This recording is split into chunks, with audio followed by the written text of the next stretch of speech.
my very first 8-round boxing match. I will never forget it for as long as I live, guys. And I think I need to share it with you guys. So let me know your opinion and your thoughts. I know you're all boxing fans, people watching my videos and subscribing to my videos and liking my channels. You're all boxing nutters, hey? And I mean that with respect. So I was boxing 4-rounders, a couple of 4-rounders and 1 or 2 6-round fights. And I got an opportunity to fight in my first 8-rounder. It was a big step up. You know, I was about 18, 19 years old. I was 19 years old. And that was a big step up.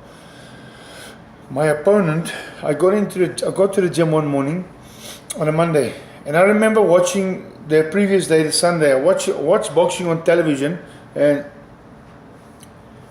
the South African middleweight champion defended his belt, and he boxed this guy who knocked him out in 1 round. This guy, his name was Mondli Mbonambi. He's a Zulu guy from Durban in South Africa, where I'm from. So I thought to myself, wow, this guy's good, man. He's quite talented.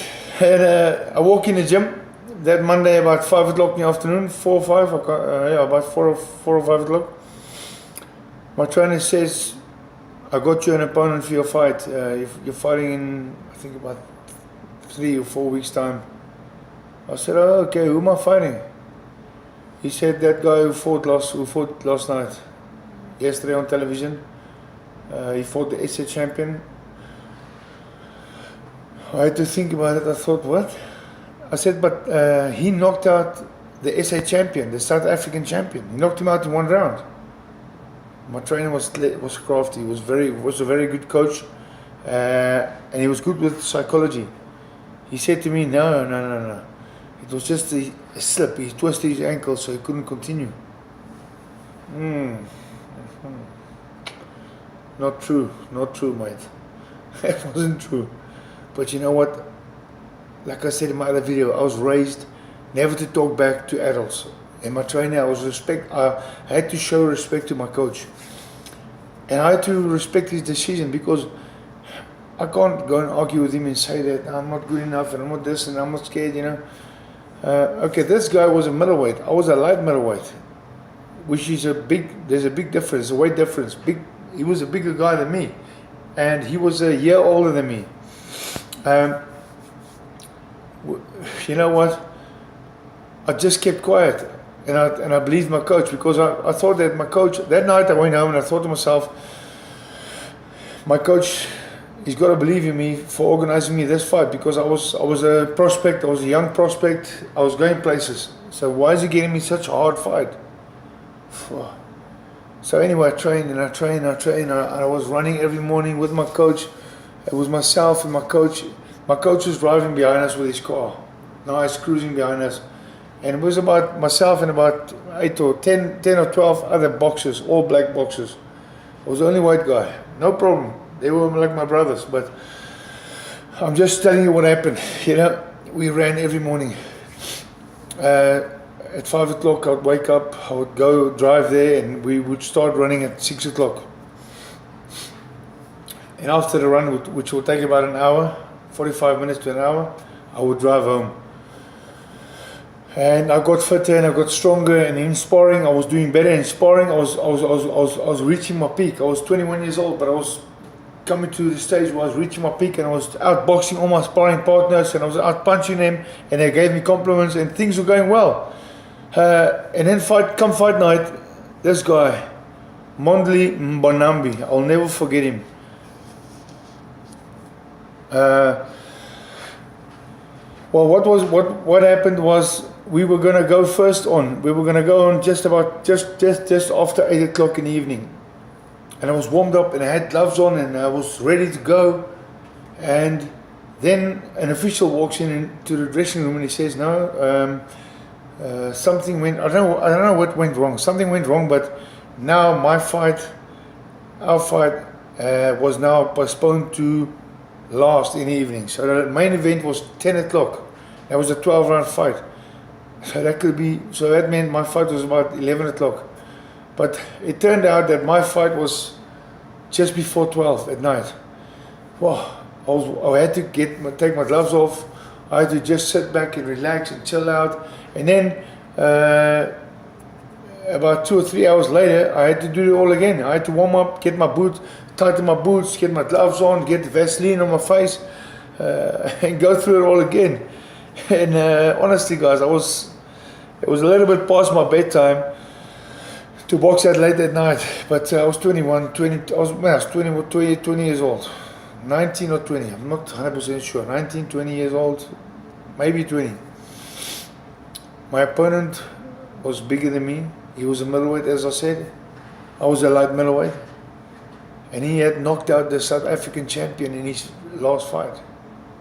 So that was a hard fight, guys. That was probably one of my hardest fights of my career. One of the hardest fights. Mondli Mbonambi. You know what? I thank God. I'm not going to be religious. And if you don't like religion, if you don't a believer, that's fine, guys. I am a believer. And my religion is what got me through these fights. And I'll kid you not, guys. My religion is what got me through. So if you don't like religion, I apologize to you guys. I'm not putting it in your face, but I'm telling you my experiences. I remember that fight. As I was warming up in the dressing room, my uncle came in there. My uncle, his name is Connie. He's my mother's brother, Connie Wilson. He came in and he said, "Are you right? Are you good, champ?" You know, he called me champ. And he said to me, "Ruben, can I pray for you, please? Can we just go in there in that where there's no one there? I can just say a prayer for you." I was a youngster. I didn't know what he was doing. I wasn't that much into my religion then. I wasn't that much into Christianity like I am today. But back then I was just, you know. And my uncle prayed for me. And he prayed for protection for myself and my opponent, and guidance and strength, and you know, he said a good prayer for us. And then he left. And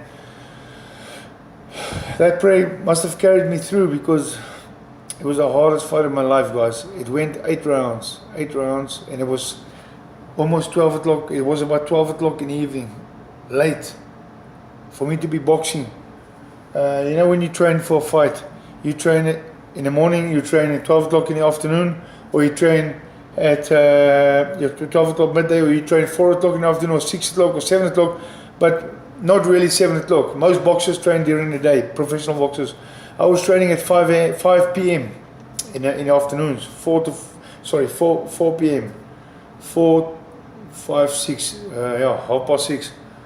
So for me to fight at half past 11 o'clock at night was not easy, guys. You know, I wasn't used to those hours. But anyway, I'm just grateful. That fight, my opponent was a strong guy. He was bigger than me, a Zulu warrior, strong. And he came to fight. He came forward the whole time.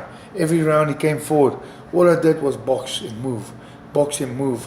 You know, I'm not bragging, but I've got a boxing brain. I've been blessed with a boxing brain. I can outsmart you. So all I did with this guy is box and move, box and move. And I've got the fight on video, and I'm hoping to upload it soon. Box and move, box and move. And after 8 rounds, I was declared the winner on points. What a hard fight. I'll never forget that fight, guys. It was and you know what? The sad thing is, after that fight, my opponent, Mondli Mbonambi, who I thought had a great future in boxing, but he went off the road. He went off the rails. He took fights on short notice. He took a fight here, and he took a fight in Europe somewhere, and he took a fight against Robin Reed from Britain, who was a super middleweight, and he lost, and his career was never the same again after my fight with him. You know what? I'm not saying it's because of me, but I thought that this guy, if I was him, I would have, because he came from Durban, and there's a big distance. There's about a 5 to 6 hour drive between Durban and Johannesburg. If I was him, I would have said, let me go to Johannesburg to train with me, with myself and my team, because I was with a good team. My trainer was Nick Durant at the time. Nick Durant, he was a very good coach. He was the best in South Africa, and good manager. So this boxer should have maybe joined our gym, and we could have worked together, and he could have fought at middleweight or super middleweight. I could have fought at light middleweight or middleweight. You know what? And I believe he would have been a champion. But you know, boxers are so stupid sometimes. They take fights at short notice against prospect boxers or boxers who are not supposed to lose, which is another political statement I've made, but I'll go into that next time. So yeah, guys, that was my first 8-round fight, and it was probably one of my hardest fights. Another hard fight I had was against Delroy Leslie, and I'll get to that fight. I'll make a video about Delroy Leslie. He's from England. I think he's a Jamaican origin, but good boxer, Delroy. Yeah. And I'll tell you the story about that, guys. But please, if you enjoyed that video, let me know if you want to see the fight. I'll upload the video. Definitely, I've got it on video. I've got it on VHS. I just need to make it into CD. So, thumbs up, guys. I'll see you next time. Thank you for watching. Cheers.